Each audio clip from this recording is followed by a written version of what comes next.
President Biden is still weighing his options on how to respond to a drone strike that killed 3 U.S. service members at a U.S. outpost in Jordan. This morning, we're learning new details about those who were killed, whose home base was in Georgia. Ed O'Keefe is at the White House.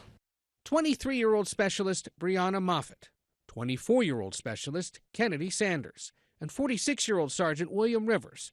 The 3 Americans killed in Sunday's attack were all decorated Army reservists assigned to the 926th Engineer Brigade out of Fort Moore, Georgia.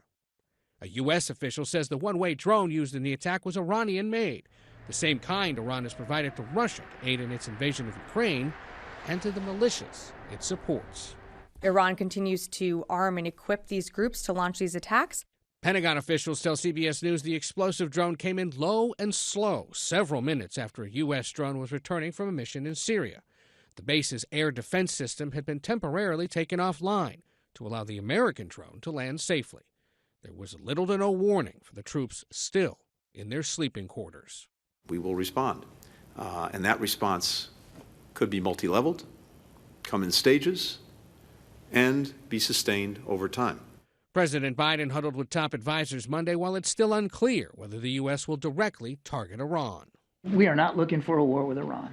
We are not seeking a conflict with the regime in a military way.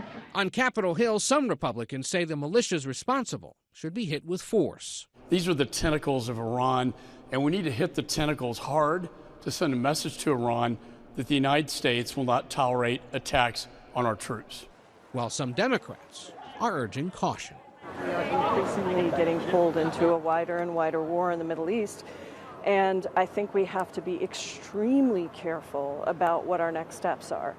Notably, the Secretary of State said yesterday that in his view, the Middle East hasn't been in such a dangerous situation in at least 50 years. Those are comments that are resonating around the world today as we await some kind of response from the president. And as we do, today, at least, he's keeping a decidedly political schedule with plans to fly to Florida for 2 fundraisers for his re-election campaign. Ed O'Keefe, CBS News, the White House.